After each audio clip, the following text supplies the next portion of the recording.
볼린저 밴드의 상단선, 하단선, 상단선, 하단선 매매만 계속 하다가 어느 순간 주가가 이 볼린저 밴드의 밴드 범위를 이렇게 쭉 팽창을 시키면서 상승으로 아예 전환이 되는 자리가 있어요. 우리가 이런 자리에서 무턱대고 상단선, 하단선 매매만 하다가는 이런 원웨이 패턴이 당할 수가 있다라는 겁니다. 안녕하세요, 퓨처스 트레이딩입니다.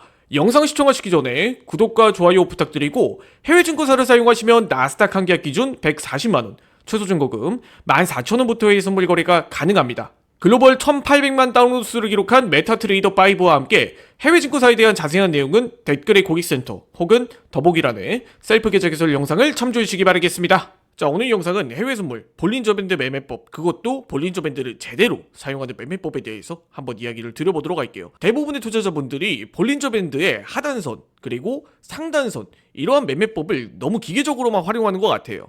하지만 이 해외 선물에서 볼린저 밴드가 자주 쓰이는 만큼, 굉장히 쉽고 널리 사용이 되는 만큼 제대로 사용할 줄 아셔야 된다는 겁니다. 그렇기 때문에 오늘은 해외 선물 매매에서 남들은 다 좋다고 하는 볼린저 밴드를 사용하는데 왜 난 수익이 안 나지? 라고 생각하는 투자자분들을 위해서 오늘은 제대로 볼린저 밴드 매매법에 대해서 한번 이야기를 드려보도록 할 테니까 영상 꼭 끝까지 시청해 주시기 바라겠습니다. 자, 앞서 말씀드렸다시피 무턱대고 볼린저 밴드를 기계적으로 하단선 매수, 상단선 매도 이 방식으로만 활용해서는 안 된다는 거예요. 이 볼린저 밴드의 창시자인 존 볼린저에 의하면 이 볼린저 밴드 밴드 범위 안에서 움직일 확률이 무려 95%에 달한다, 이렇게 이야기를 드렸었죠. 즉, 이 밴드 범위 안에서 움직일 확률이 95%에 달하지만 이 밴드 범위를 벗어나는 5%의 움직임도 나올 수가 있다라는 거죠. 그렇기 때문에 100%가 아닌 이상 여러분들이 이 볼린저 밴드의 상단선, 하단선 매수 매도 방식을 그대로 이용해서는 안 된다라는 겁니다. 그리고 무엇보다 볼린저 밴드는 후행적으로 봤을 때 상단선에서 매도를 했을 때 잘 맞네, 하단선에서 매수를 했을 때 잘 맞네, 이런 식으로 생각하기 마련이지만 실제로 차트 매매를 할 때 이 방식이 잘 맞지 않는 경우도 많이 있다라는 거예요. 그렇기 때문에 오늘은 해외 선물 매매에서 볼린저 밴드를 정말 제대로 사용하는 방법에 대해서 이야기를 드려보도록 할 거예요. 자, 우선 볼린저 밴드를 제대로 사용하는 방법 첫 번째는 여러분들이 이 볼린저 밴드의 거래량이 많을 때와 적을 때를 구분하셔야 된다는 겁니다. 이 볼린저 밴드는 회귀 원리라는 게 있어요. 회귀 본능. 즉, 특별한 일이 일어나지 않는 이상은 주가가 가운데로 수렴할 가능성이 높다라는 거예요. 그렇기 때문에 상단선에 도달했을 때 다시 중심선, 반대로 하단선에 도달했을 때 다시 중심선, 이런 형태로 이 볼린저 밴드가 제자리로 돌아가기 마련이에요. 그런데 어디까지나 특별한 사건이 일어나지 않는다라는 전제가 붙었죠. 그렇기 때문에 이 볼린저 밴드를 벗어났을 때, 이 볼린저 밴드가 팽창을 하면서 쭉 이어졌을 때는 이 회귀 본능이 맞지 않을 수 있다라는 겁니다. 그리고 무엇보다 여러분들이 이 회귀 본능을 이용할 때는 거래량이 적을 때와 많을 때를 구분하셔야 돼요. 우리가 일반적으로 거래량이 없는 시기에서는 뭐 특별한 일이 일어나지 않는 이상 지수와 주가가 이렇게 횡보하기 마련이죠. 그렇기 때문에 뭔가 사건이 일어나지 않는 비교적 조용한 오전장 같은 경우에서는 여러분들이 회귀 본능을 웬만하면 이용해도 되지만 거래량이 많아지는 시기, 본격적으로 거래량이 많아지는 본장과 같은 자리에서는 이러한 패턴들에 여러분들이 집중을 해주셔야 된다는 거예요. 자, 그리고 볼린저 밴드의 상단선, 하단선 매매의 포인트는 이겁니다.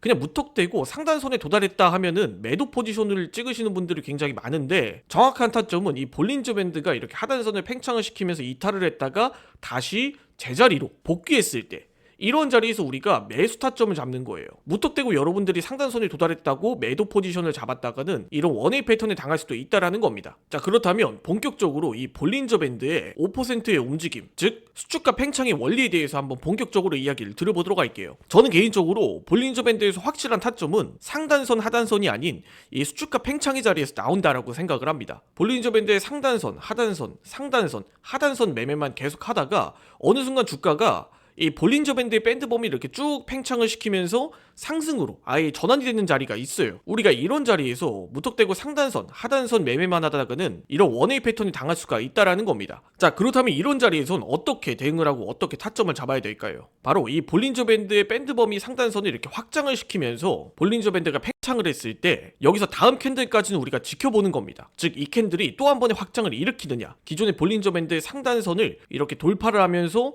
다시 한번 또 다른 주가의 패러다임을 만들어내느냐를 보는 겁니다. 자, 그렇다면 여기서 주가를 이렇게 쭉 팽창시키는 자리에선 우리가 매수 포지션을 잡아볼 수가 있겠죠. 그 이후로 주가가 이렇게 쭉 팽창을 했을 때 이 볼린저 밴드의 밴드 범위 안으로 다시 복귀를 했을 때 우리가 익청을 해도 되고, 그게 아니라고 한다면 다시 상단선을 이렇게 쭉 치고 가다 중심선을 지지하는지 혹은 중심선을 이탈하는지의 여부를 보고 이런 자리에서 익청 혹은 스위칭을 해도 된다라는 거예요. 즉 상단선을 팽창을 시켰을 때는 이런 자리에서 우리가 쭉 포지션을 지켜보면서 홀딩 전략을 취해도 되고, 그게 아니라고 한다면 주가를 이렇게 변화시키는 이러한 수축과 팽창의 자리에서 우리가 단기적으로 한 10에서 한 15포인트, 즉 30틱에서 40틱 정도의 뷰만 봐도 된다라는 거예요. 마지막으로 정리해보자면 볼린저 밴드 매매법의 핵심은 이겁니다. 여러분들이 확실한 타점은 상단선, 하단선 매매에서 나온다라고 생각을 하지만 실제로 가장 확실한 타점은 볼린저 밴드의 수축과 팽창의 자리에서 나온다라는 거예요. 즉 이런 자리에서만 우리가 확실하게 타점을 잡기만 해도 이 볼린저 밴드 매매법은 거의 99% 완성이라고 할 수 있습니다. 여러분들이 볼린저 밴드 매매를 할 때 상단선, 하단선만 잡다가 결국에 이런 자리에서 쭉 이런 원웨이 패턴에 당하는 경우가 일반적이실 거예요. 그렇기 때문에 여러분들이 볼린저 밴드를 쉽다 라고 생각을 하는 만큼 볼린저 밴드 매매법은 좀 더 심도 있게 사용을 하시는 게 좋습니다. 여러분들이 볼린저 밴드에 대해서 조금만 공부를 하시면 좀 더 확실한 타점을 잡을 수가 있다라는 겁니다. 나는 볼린저 밴드를 남들과 똑같이 사용을 하고 있는데 나는 왜 수익이 안 나지? 라고 생각하시는 분들은 제가 오늘 설명드리는 볼린저 밴드 매매법을 달달달달 외우셔서 한번 실전해서 활용해 보시기 바랄게요. 저 또한 볼린저 밴드의 상단선, 하단선 매매만 계속 반복했던 시절이 있었어요. 하지만 상단선, 하단선 매매는 10번 수익을 봐도 한 번 이런 원웨이 패턴에 당하면 여태까지 10번 수익 본 게 전부 다 의미가 없어진다라는 겁니다. 제 이야기 꼭 명심하시기 바라고 오늘 영상은 여기까지 하고 마무리 짓도록 하겠습니다. 해외 증권사 계좌 개설 혹은 메타트레이더 관련 문의사항은 아래 더보기란에 있는 셀프 계좌 개설 영상 혹은 고정 댓글에 있는 고객센터를 참조해 주시기 바라겠습니다. 해외 증권사를 사용하시면 나스닥 한 계약 기준 140만원, 최소 증거금 0.01 계약 기준 14,000원부터의 선물 거래 가능합니다. 자세한 내용은 댓글 혹은 더보기란에 있는 셀프 계좌 개설 영상을 참조해 주시기 바라겠습니다. 지금까지 퓨처스 트레이딩이었습니다. 이 영상을 시청해 주셔서 감사드립니다.